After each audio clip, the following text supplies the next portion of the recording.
Gerak. Berdoa mulai.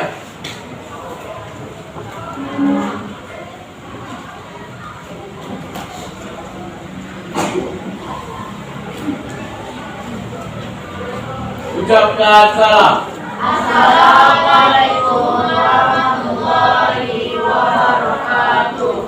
Waalaikumsalam warahmatullahi wabarakatuh. Hari ini siapa yang nggak hadir? Siapa lagi?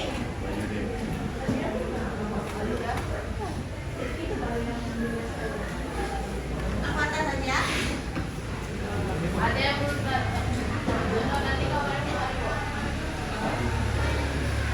Assalamualaikum warahmatullahi wabarakatuh.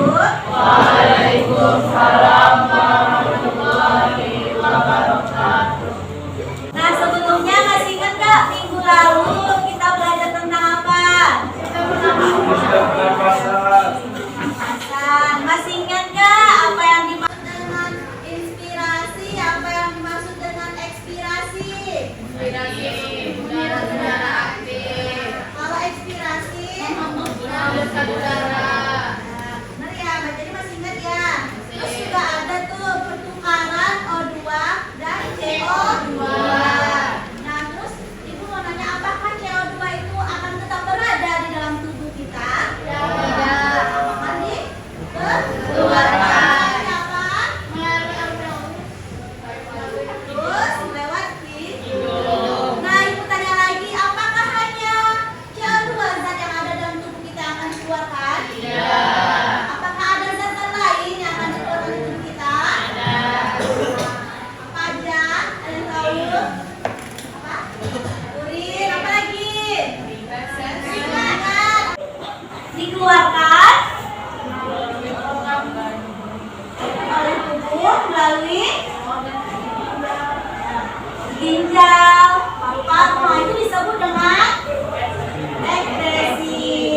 Jadi sistem ekresi adalah bisa metabolisme. Jadi ekresi adalah zat-zat yang tidak diperlukan oleh tubuh. Nah, jadi paham nggak sampai sini? Jadi kalau sistem ekresinya adalah sistem pembuangan zat metabolisme yang tidak dibutuhkan lagi oleh tubuh. Selanjutnya, sistem ekresi. Jadi organ-organ sistem ekresi ini ada 4. Yang pertama ada ginjal, terus ada paham ya, ada ginjal, ada paru, ada kulit, ada hati. Hari ini kita fokus membahas tentang ginjal terlebih dahulu. Jadi sesuai dengan tujuan pembelajaran kita pada hari ini, peserta didik mampu menjelaskan fungsi ekresi. Peserta didik mampu menunjukkan bagian struktur ginjal. Peserta didik mampu menjelaskan pembentukan urin. Peserta didik mampu menjelaskan faktor-faktor yang mempengaruhi proses pembentukan urin. Nah, selanjutnya ibu mau nanya, ini ada fungsi sistem ekresi, ada yang tahu? Boleh tunjuk tangan apa saja fungsi sistem ekresi?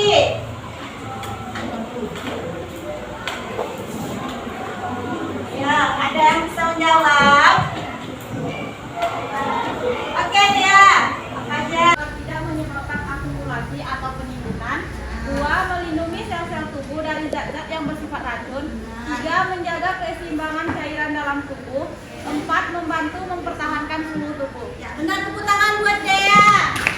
Jadi benar ya, fungsi sistem metabolisme tubuh yang menyebabkan penimbunan. Bayangkan kalau di dalam tubuh kita tidak dikeluarkan, pasti kayak menimbun kan, apa-apa yang kita minum, apa-apa yang kita makan. Jadi makanya fungsi sistem ekresi ini dia itu mendukung ada zat metabolisme dalam tubuh. Selanjutnya melindungi sel sel-sel tubuh dari zat-zat bersifat racun. Karena kan kita minum obat atau makan makanan yang sehat atau segala macam, nah dikeluarkan oleh sistem ekskresi. Jadi fungsi sistem ekskresi selanjutnya itu dia melindungi sel-sel tubuh dari zat-zat beracun. Selanjutnya menjaga keseimbangan cairan tubuh.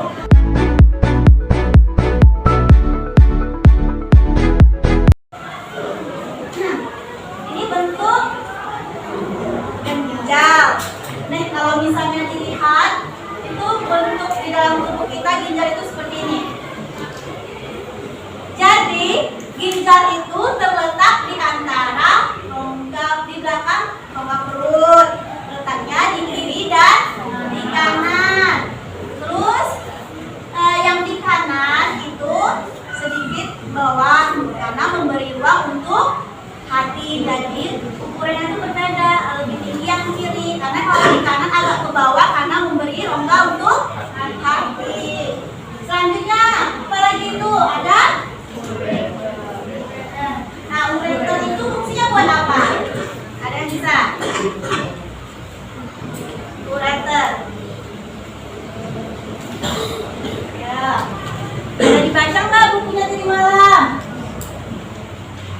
Mengalirkan urin dari ginjal ke kandung kemih. Ya, benar ya. Benar apa temannya? Berarti ureter itu fungsinya mengalirkan ginjal ke kandung kemih. Dia ada saluran kecil. Jadi di ginjal tadi ini diproses nih, sudah membentuk urin, lalu dialirkan melalui saluran sempit. Nah, disebut dengan ureter. Setelah ureter baru ke kandung kemih. Kandung kemihnya dia menghasilkan urin.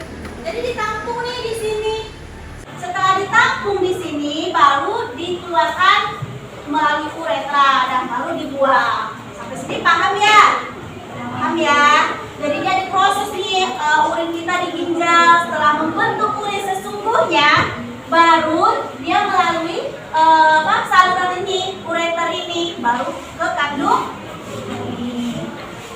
Paham ya sampai sini ya? Ada yang ditanyakan nggak mengenai ginjal terlebih dahulu? Ada? Kita paham ya? Selanjutnya ada yang bisa memberikan pertanyaan lagi ke depan untuk tuliskan dua pertanyaan dengan mengaitkan kedua gambar di bawah ini. Iya, apa tuh kaitannya? Ada yang bisa? Oke. Dia lagi. Ada lainnya nih? Enggak, mengaitkan nih, mengaitkan. Ada tuh kadang game juga kan, mengaitkan gambar. Nah, apa nih kaitan antara dua gambar ini? Ada yang bisa menjawab dan memberikan pertanyaan? Itu cuma memberikan pertanyaan. Oke, siapa namanya? Oke. Apa pertanyaannya? Yang bisa didapatkan oleh gambar ini? Hujan sama apa itu? Nah, apa kira-kira pertanyaan yang bisa?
Kita cari permasalahannya dengan mengerjakan LKPD biar tahu nih jawabannya mengapa saat cuaca dingin kita jadi sering buang air kecil. Pada penasaran kan?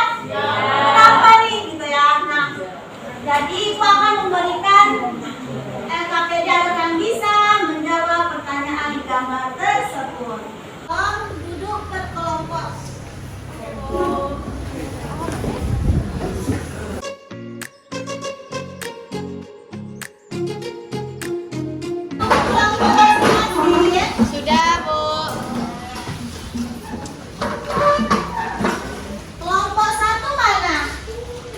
1,2, kelompok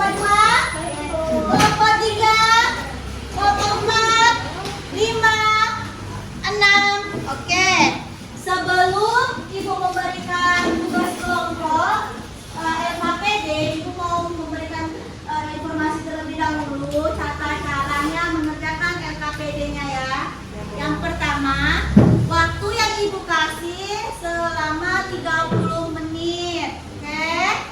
Yang kedua, kerjakan bersama-sama kelompok. Jadi tidak ada yang tidak bekerja.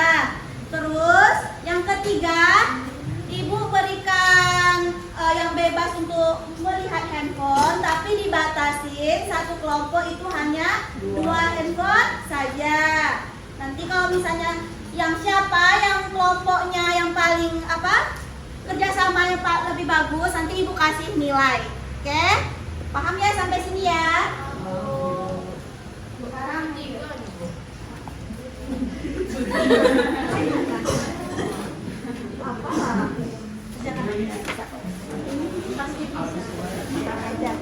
Ibu ada kasih bahan ajar juga. Jadi kalian mencari informasinya bisa melalui buku paket, bisa melalui bahan ajar yang Ibu kasih, dan bisa melalui handphone. Oke? Oke, Bu. Ada yang mau tanyakan sampai sini?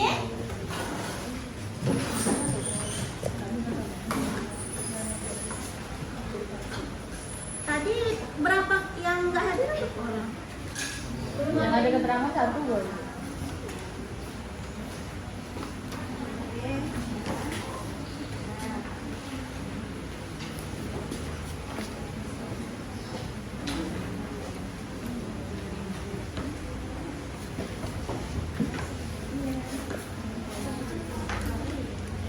Kelompok mana yang belum dapat? Kasih Bu. Jangan lupa ditulis.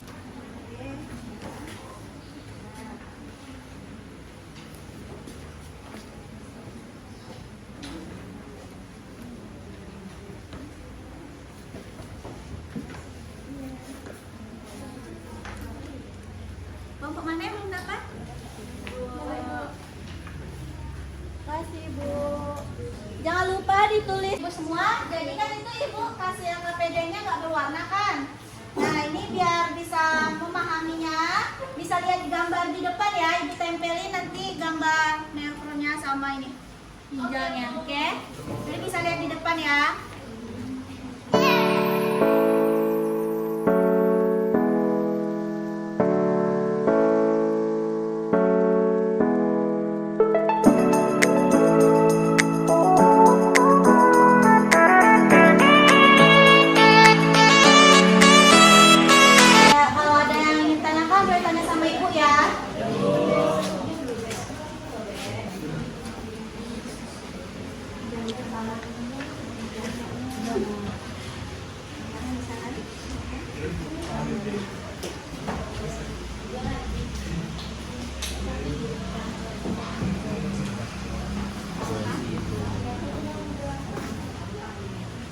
Tambah kawannya.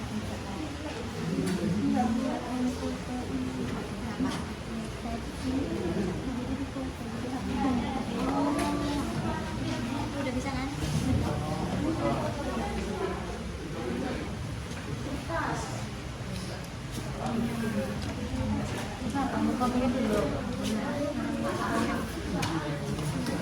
Ada yang ditanyakan bisa kerjasama sama kelompoknya, atau kalau gambar yang nggak jelas atau apa bisa tanya Ibu ya.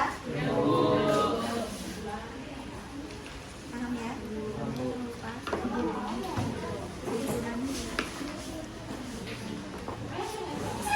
Mengenai kesimpulan itu nggak harus ya dari bahan ajar, bisa menemani sendiri caranya.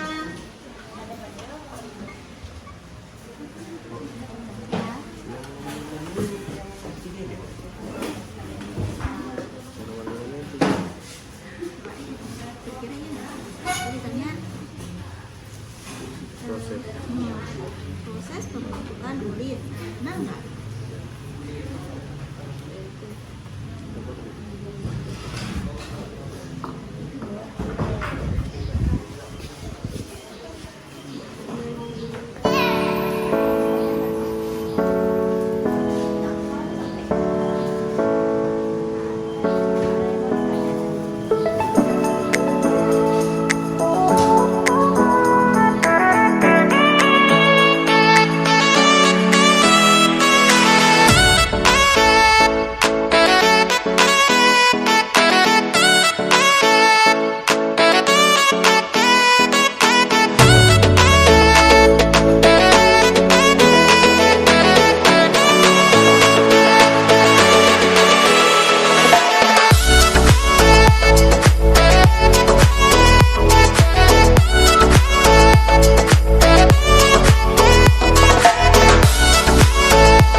Assalamualaikum warahmatullahi wabarakatuh. Waalaikumsalam warahmatullahi wabarakatuh. Ini boleh ke depan karena kan ada itu gambar ya. Sambil diingatkan ke temannya.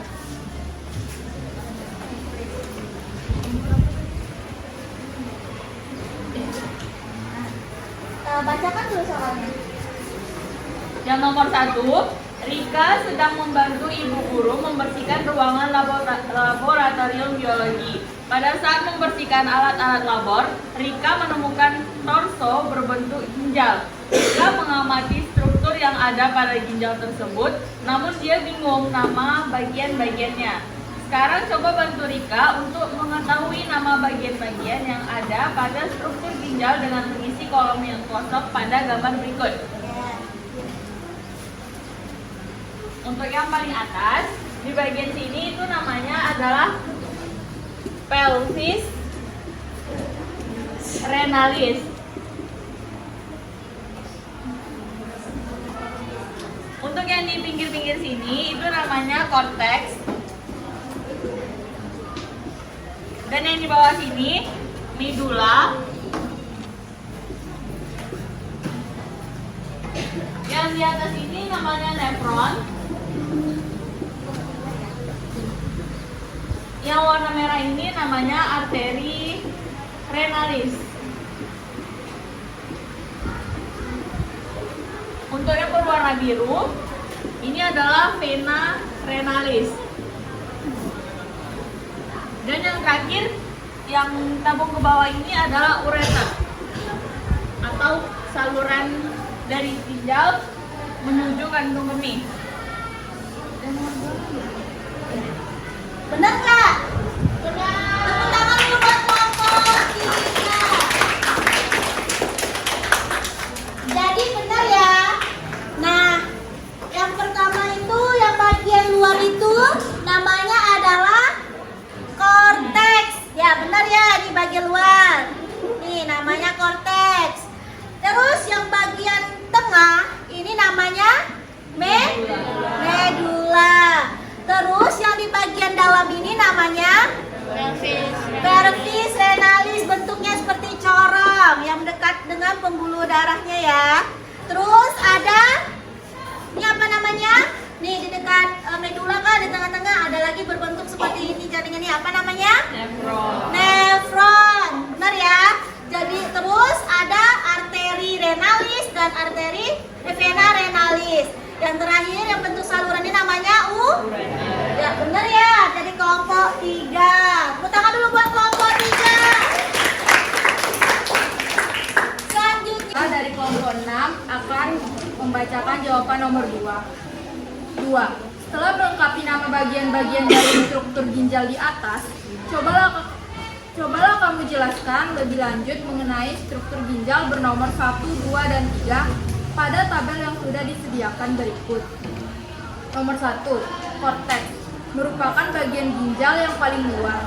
Bagian ini dikelilingi oleh lapisan jaringan lemak yang berfungsi untuk melindungi ginjal bagian dalam ginjal. 2, medula. Medula merupakan bagian dalam ginjal. Struktur medula terdiri atas piramida ginjal yang meliputi nefron dan tubulus. Medula terdiri dari 15-16 massa piramida ginjal. Tubulus berguna untuk mengangkut cairan pada ginjal. 3. Pelvis renalis merupakan bagian ginjal yang terletak di lapisan paling dalam, berbentuk corong yang berfungsi sebagai saluran yang menghubungkan ginjal dan kantung kemih. Pada pelvis renalis terdapat calyces atau calyx ginjal yang berfungsi mengumpulkan cairan tubuh sebelum disalurkan ke kantong kemih. benar nggak pertanyaan jawaban dari kelompok 6? Benar. Tepuk tangan dulu buat kelompok 6.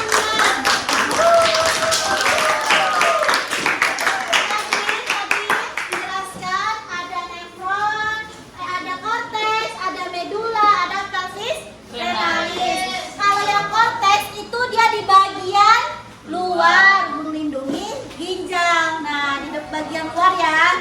Jadi paham ya, korteks itu di bagian luar ginjal. Di bagian luar ini ya.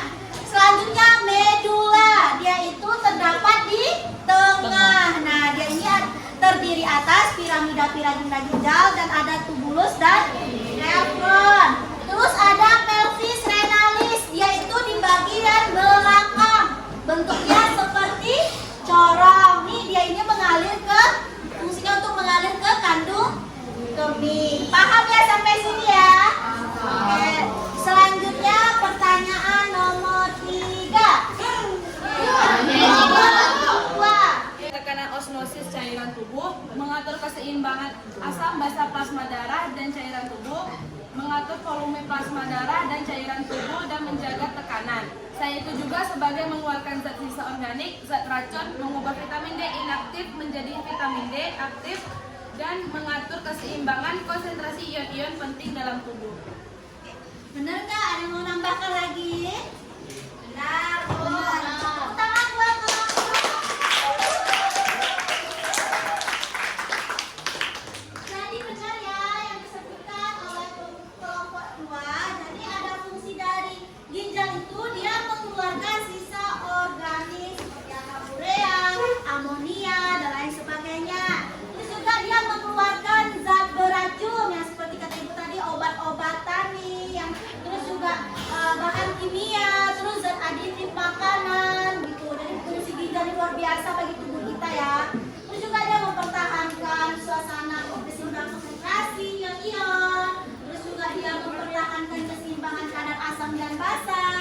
Terus juga menjaga tekanan dari darah. Terus juga mengendalikan konsentrasi nutrisi darah. Sampai sini mengenai fungsi ginjal sudah paham? Paham.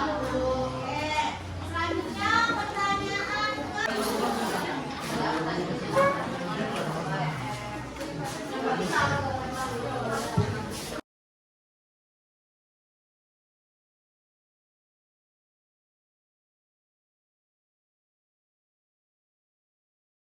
ya, perhatikan ya.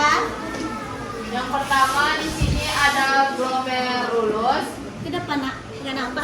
Ah ya. Yang pertama di sini ada glomerulus. Yang kedua di sini ada Yang mana tunjukkan yang mana yang namanya?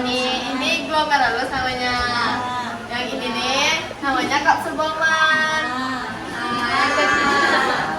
Yang ketiga yang ini nih namanya tubulus contortus proximal. Yang ini nih namanya tubulus contortus distal. Apa ini?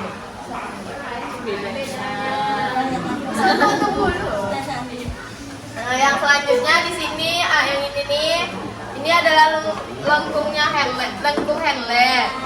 Yang di sini ada tubulus collectivus. Ya, ada. Terus ini? Oh, ya. Gambar di bawah ini adalah unit struktural dan fungsional terkecil yang ada pada ginjal yang jumlahnya sekitar 800.000 sampai 1,5 juta yang disebut dengan nefron. Benar nggak pertanyaan jawaban dari kelompok 1? Ya, tepuk tangan buat kelompok 1.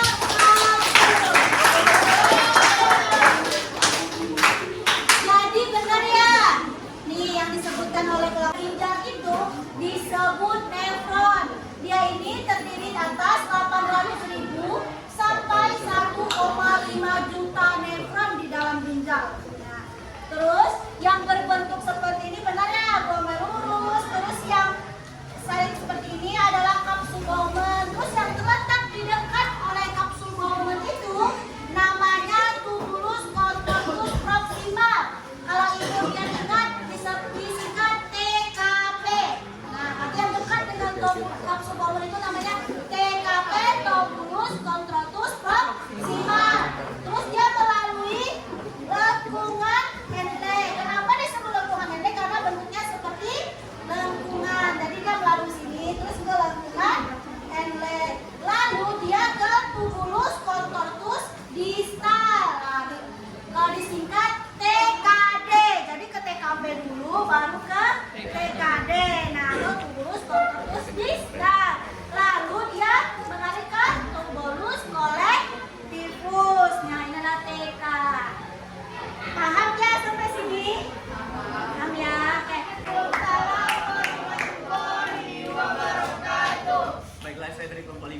Pertanyaan soal nomor 5 yaitu ginjal merupakan sepasang organ pada sistem ekskresi yang bertugas sebagai tempat pembentukan urin.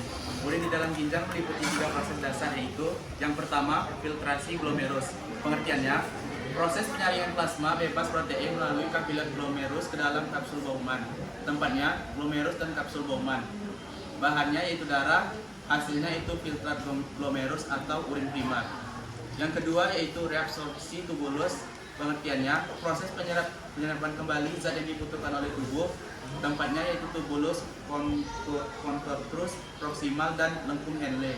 Bahannya urin primer, hasilnya yaitu urin sekunder.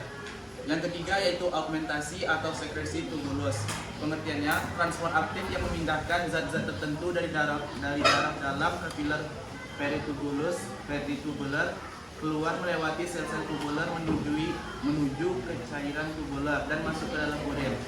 Tempatnya yaitu tubulus contortus distal dan tubulus collectivus. Bahannya yaitu urin sekunder dan hasilnya yaitu urin sesungguhnya. Mana kelompok lain ada kelompok 5 benar?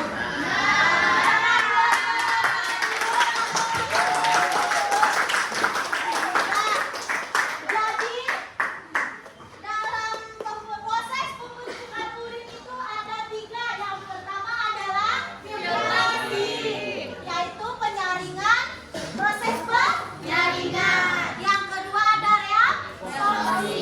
Yang ketiga ada augmentasi.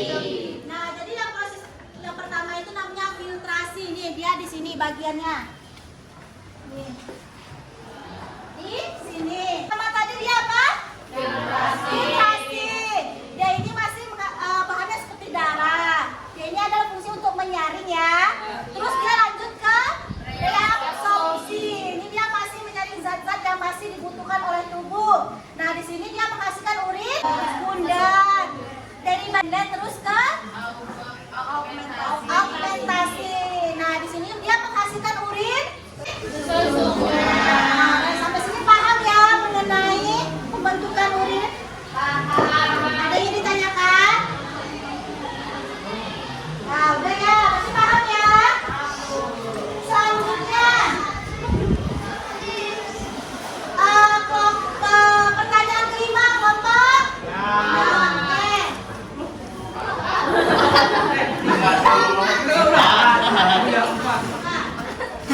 Assalamualaikum warahmatullahi wabarakatuh. Waalaikumsalam warahmatullahi wabarakatuh. Saya M. Al-Fadian, perwakilan dari kelompok 4 akan menjawab pertanyaan dari nomor 6. Yaitu soalnya, jelaskan mengenai faktor-faktor yang dapat mempengaruhi proses pembentukan urin. Yang pertama, hormon antidiuretik atau ADH. ADH dihasilkan oleh hipotalamus dalam otak, disimpan dan dibebaskan oleh kelenjar pituitari yang terletak di bawah hipotalamus. Hilangnya air secara berlebihan dapat menyebabkan peningkatan sekresi ADH ke dalam aliran darah serta peningkatan reabsorpsi air. Sebaliknya, jika banyak minum, maka sekresi ADH sedikit, reabsorpsi tubulus terhadap air berkurang sehingga jumlah urin banyak dan encer. Yang kedua, hormon insulin. Hormon insulin dihasilkan oleh sel B pada pankreas. Insulin berfungsi untuk menurunkan kadar glukosa darah dan menghambat pembebasan glukosa ke dalam darah oleh hati. Jika kekurangan insulin, kadar glukosa dalam darah tinggi, reabsorpsi glukosa terganggu sehingga terdapat banyak glukosa dalam urin yang dikenal dengan penyakit kencing manis. Yang ketiga, suhu lingkungan. Jika suhu lingkungan panas, banyak mengeluarkan keringat, osmolaritas darah meningkat, sekresi ADH meningkat, reabsorpsi air banyak, dan jumlah urin menjadi sedikit. Namun, ketika suhu lingkungan dingin, maka tubuh akan berusaha untuk menjaga suhunya. Banyaknya pengeluaran urin. Yang keempat, jumlah air yang diminum. Jika banyak minum air, osmolaritas darah menurun, sekresi ADH menurun, reabsorpsi air sedikit, jumlah urin banyak. Gimana? Benar ya? Nah, ditambahkan? Oke, tepuk tangan buat teman-teman semua. Jadi sebenarnya faktor-faktor mempengaruhi pembentukan urin ada yang pertama namanya hormon steroid atau ADH. Terus jadi ada hormon insulin.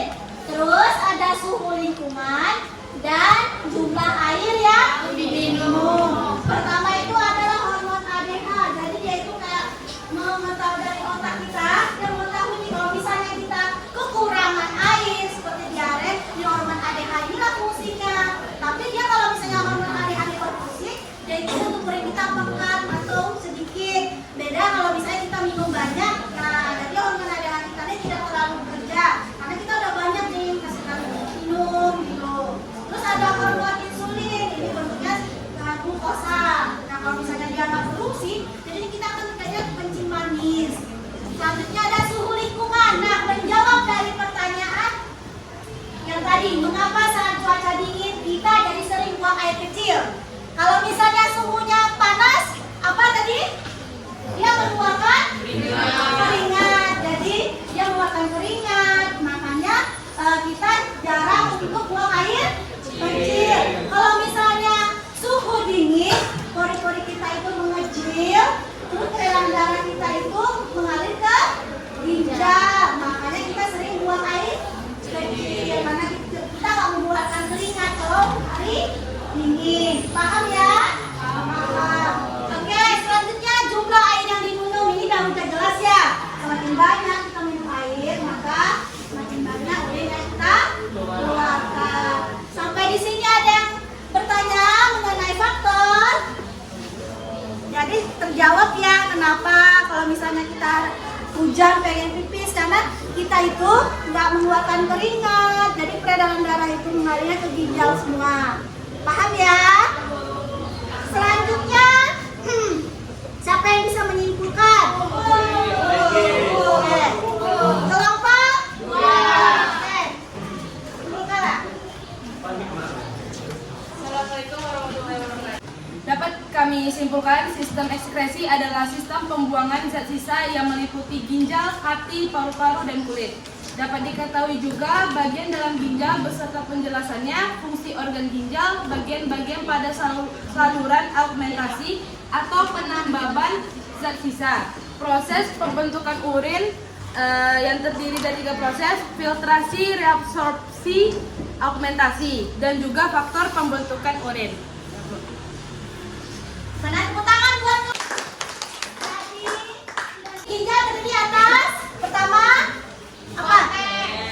Korteks, terus medula, terus epifenolis, nefron,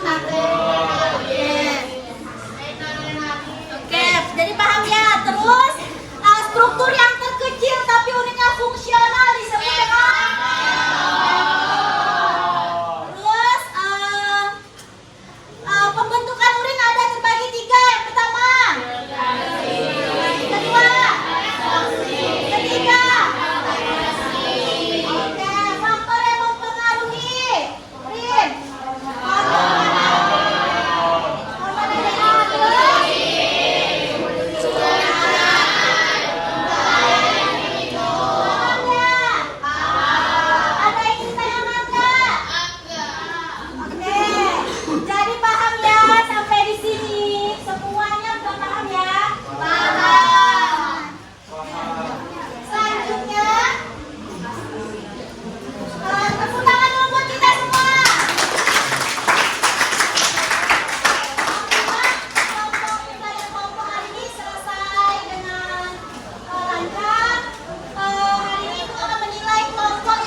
Sel. Kertas.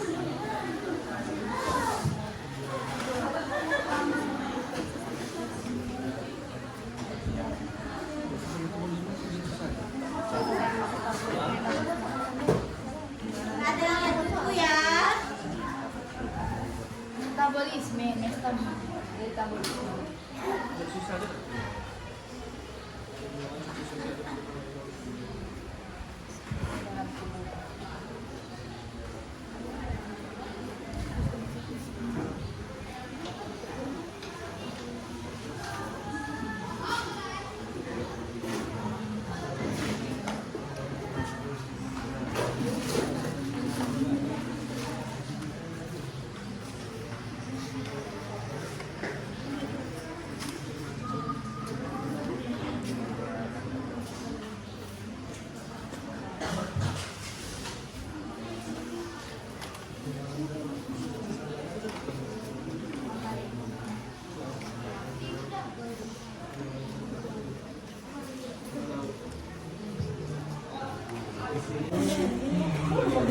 Baiklah, sudah selesai ya pelajaran kali ini.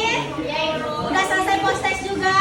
Jadi paham ya mengenai tentang sistem ekskresi pada ginjal.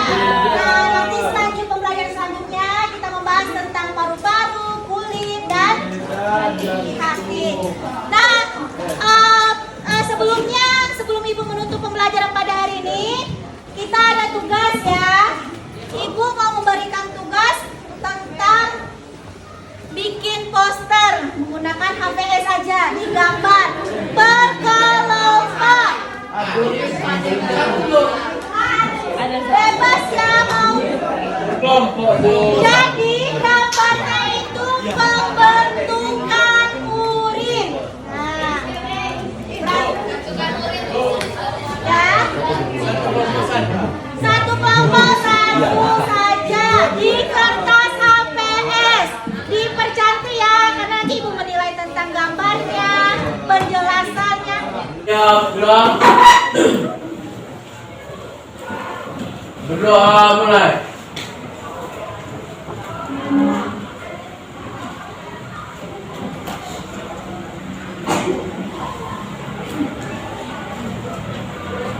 Ucapkan salam.